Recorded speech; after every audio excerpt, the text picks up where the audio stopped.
Happy new year students. आज हम पढ़ेंगे the verb, kinds of verbs. हम आज वर्ब को पहचानते हैं, व्हाट इज वर्ब। सो देखते हैं, यहाँ पर कुछ सेंटेंस दे रखा है, जैसे कि Raman runs, fish swim in the river, the girls dance and fire burns. So अगर तुम इन सेंटेंस को देखोगे तो इनमें रमन रमन रन्स, अगर हम एक क्वेश्चन पूछेंगे what is Raman doing, so he runs.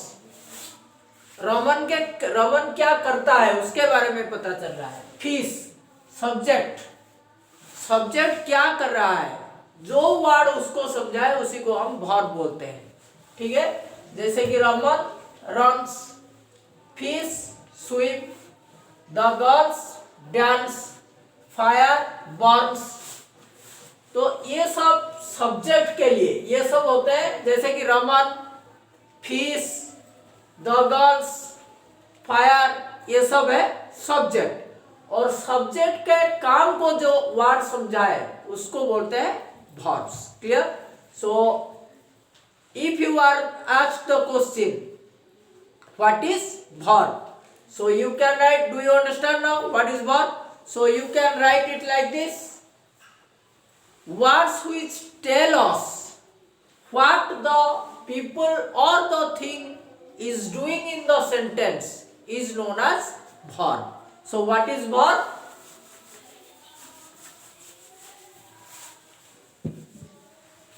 The words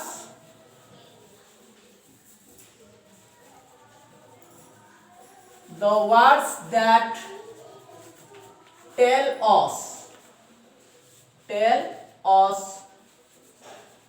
what the people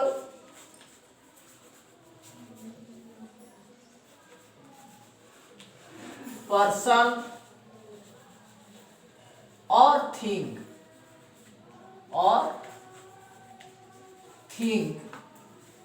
is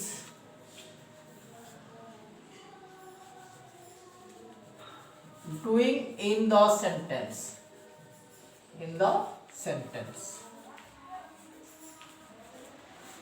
is called the verb.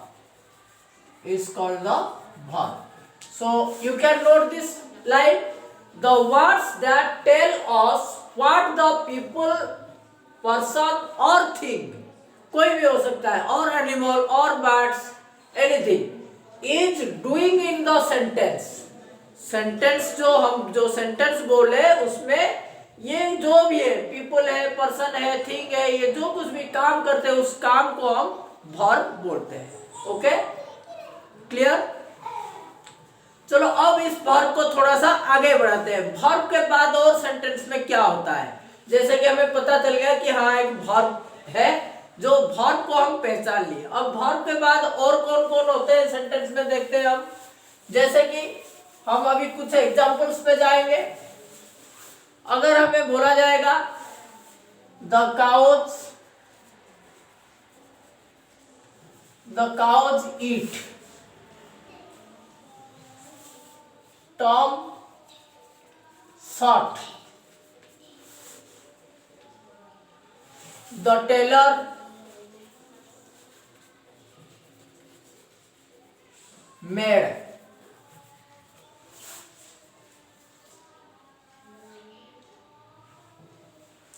Ashok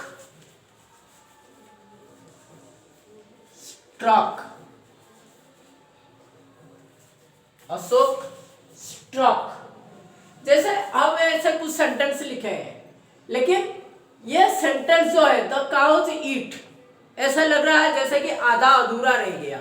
क्यों? The cows eat, so what do the cows eat? मन में ये क्वेश्चन आता है, जैसे कि है आधा छूट गया है। अगर हम इसको लगा देंगे द काउज ईट ग्रास, तो लगेगा कि हाँ ये सेंटेंस पूरा हो गया। ओके, सिमिलरली टॉम शॉट, क्या शॉर्ट किया, कुछ पता नहीं चल रहा है, तो सेंटेंस आधा अधूरा रह गया। अब वर्ड के ग्रुप अगर मन की बातों को पूरी तरह से यानी कि अगर a group of word has the meaning, a perfect meaning, then that is known as the sentence. So this is not a sentence because there is no proper meaning of this group of words. So Tom shut the window. अगर हम इस word को लगा देंगे तो ये sentence पूरा हो गया। तो the tailor made what, the tailor made shirts. Similarly Ashok stroke what, the ball, Ashok stroke the ball.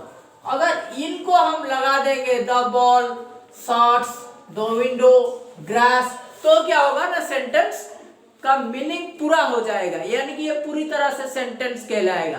तो ये सब क्या होता है, ये सब इनके बारे में क्या, अगर हम इस सेंटेंस को व्हाट लगाकर क्वेश्चन कर देंगे, द काउज ईट, तो क्या ईट करता है, what do the cows eat. So what लगाकर क्वेश्चन करने से जो आंसर निकलेगा, अब इसको हम बोलेंगे object. Clear? So now you can easily understand the word object. Similarly, the term shut what, the window, so the window is the object. Similarly, the tailor made what, the shirts, so shirts is the object. And here Ashok struck the ball is object. Clear? So clear about the object. Now verb हमने जान लिए verb, अब उसके बाद object को हम पहचान लिए। ओके, तो ऑब्जेक्ट का भी हम डेफिनेशन दे सकते हैं, जैसे हम बोल सकते हैं words that are added to the verbs to complete their meaning are called objects. Clear? Words that added to the sentence after the verb or added to the verbs to complete the meaning are called the objects. So हम ये लिख सकते हैं, note कर लेना इसको, जैसे कि वर्ब का नोट कर लिया था, अब इसको भी नोट कर लो। क्या बोलते हैं इसको, object. So the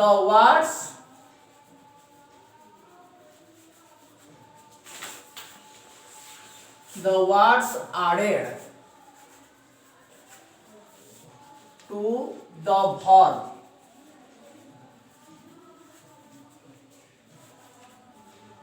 to complete the meaning of the sentence, complete the meaning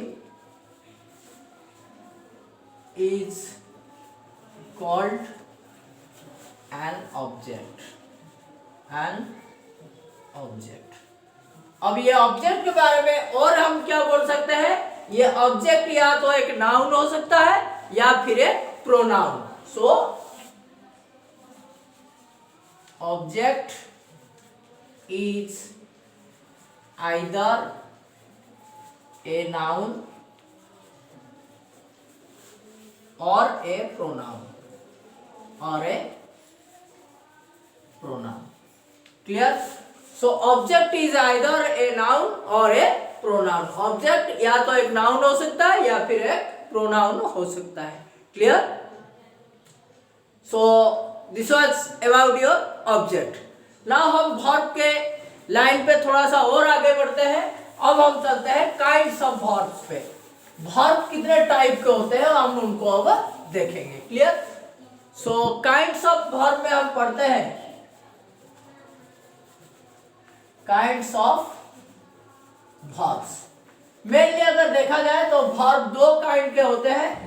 there are two types of or two kinds of verbs. One is your transitive verb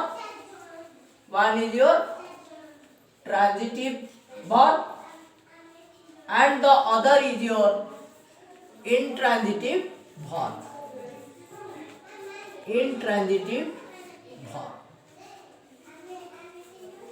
Clear? So one is your transitive verb and the other is your intransitive verb. So हम चलते हैं अभी, पहले देखते हैं transitive verb क्या होता है.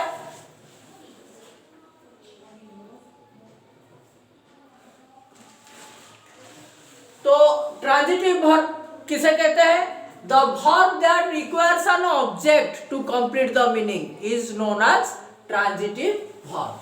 सो ट्रांजिटिव वर्ब हम बोल सकते हैं the verb that requires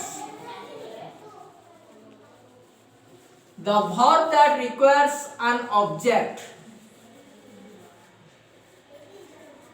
to complete the meaning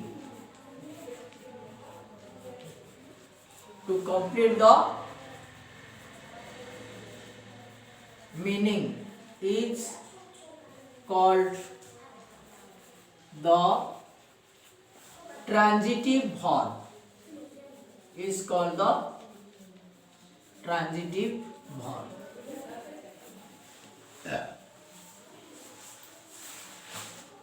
Clear?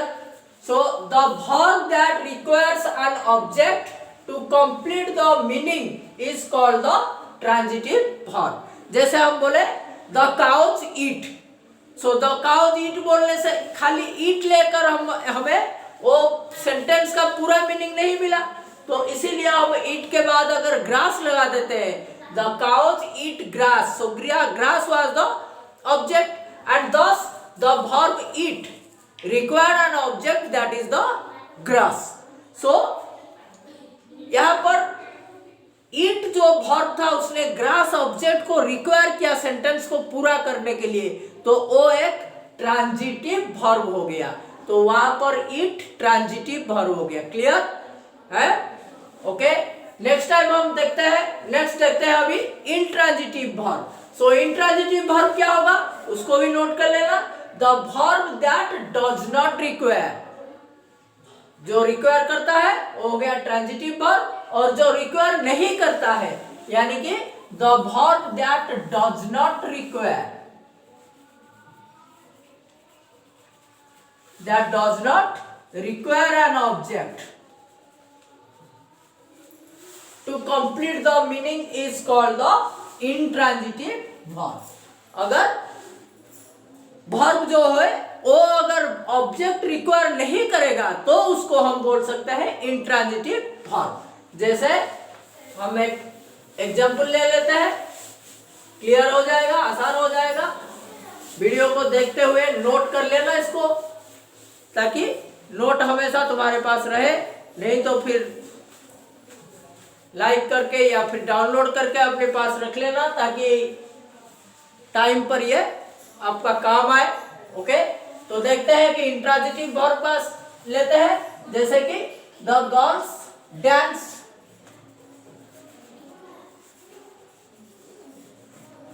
तो बालिकाएं नाचते हैं, तो ये सेंटेंस पूरा हो गया. अब ये डांस के बाद कोई ऑब्जेक्ट लेने की जरूरत ही नहीं पड़ा और ये मीनिंग आ गया, तो यहाँ पर हम डांस को बोल सकते हैं intransitive verb. Clear? So intransitive verb and transitive verb, जैसे हमने बोले थे टॉम शॉट द विंडो, तो यहाँ पर क्या हुआ, यहाँ पर शॉट, टर्म शॉट कर देंगे तो क्या शॉट क्या उसका कोई पता नहीं चलेगा, यानी कि सेंटेंस का मीनिंग पूरा नहीं होगा. तो इसीलिए the Tom shot the window, Tom shot the window ये ऑब्जेक्ट रिक्वायर किया, यानी कि ये जो शॉट वर्ड है, शॉट वर्ब, ये वर्ब एक ऑब्जेक्ट रिक्वायर किया सेंटेंस को पूरा करने के लिए. तो ये जो ऑब्जेक्ट रिक्वायर करने से ये हो गया क्या, ट्रांजिटिव वर्ब. तो clear, this is transitive verb and this is intransitive verb. Clear? तो ट्रांजिटिव वर्ब और इंट्रांजिटिव वर्ब पूरी तरह से पता चल गया. अगर ऑब्जेक्ट है तो ट्रांजिटिव वर्ब, अगर ऑब्जेक्ट नहीं है, रिक्वायर नहीं हो रहा है ऑब्जेक्ट, तो intransitive verb. Okay,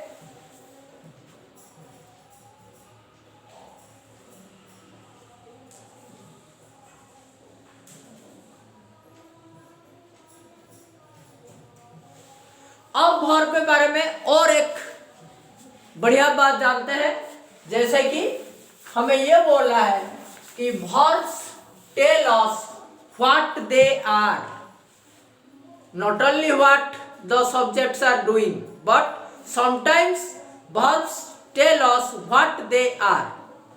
Clear?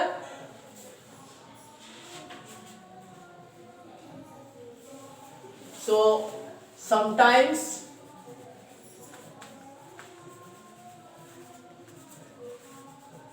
verbs, ये इंपोर्टेंट नोट कर लेना, verbs tell us what they are, what they are.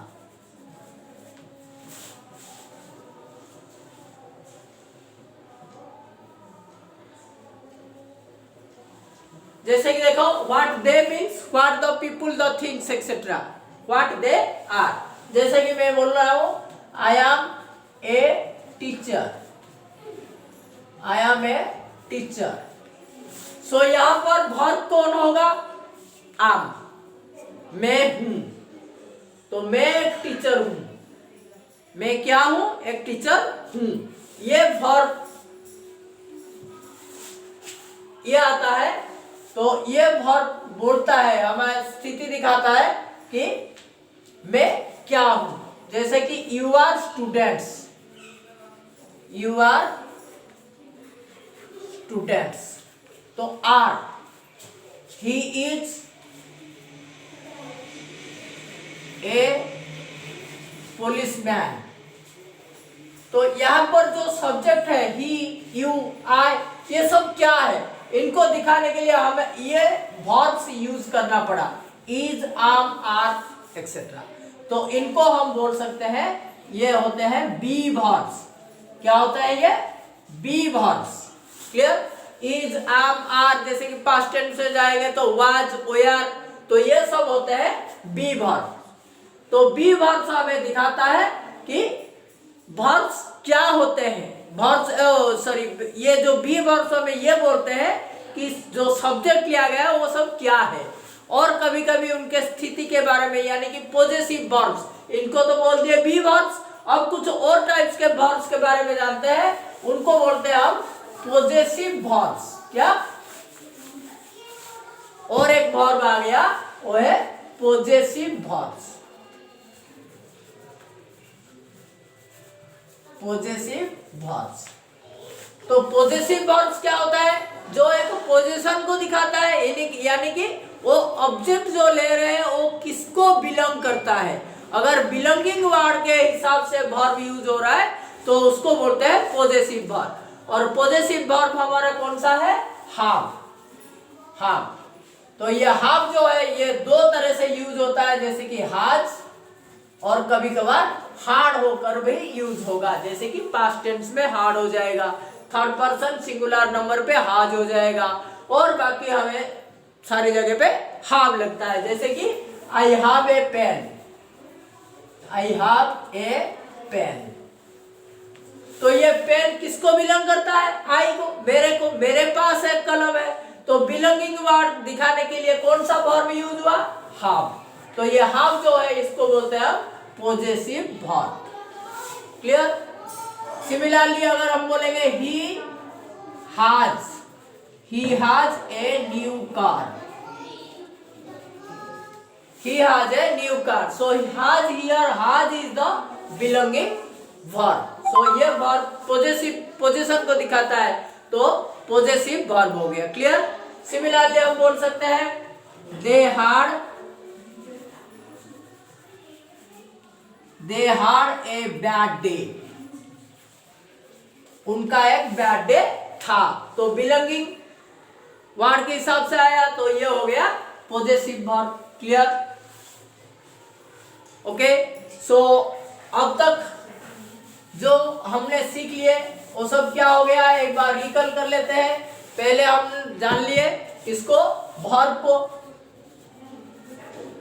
the word that tells us what the person, people or things do. Clear? Verb. उसके बाद हमने जाने object को. If you ask the question using the WH word what, so what लगाने से जो answer आएगा वो आएगा, ऑब्जेक्ट बन जाएगा। अब उसके बाद हमने पढ़े ट्रांजिटिव वर्ब, ट्रांजिटिव वर्ब। उसके बाद पढ़े इंट्रांजिटिव वर्ब,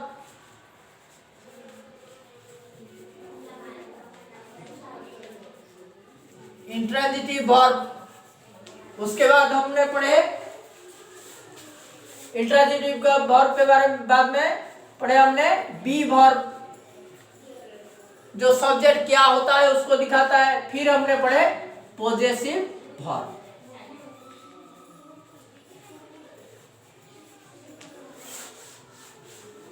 तो आज इसी क्लास में बस हमने इतना कुछ जान लिया है। अब इनको नोट करके अच्छी तरह से रिकॉल कर लेना। अगले वीडियो में हम इसके ऊपर कुछ एक्सरसाइज करेंगे। Okay, thank you.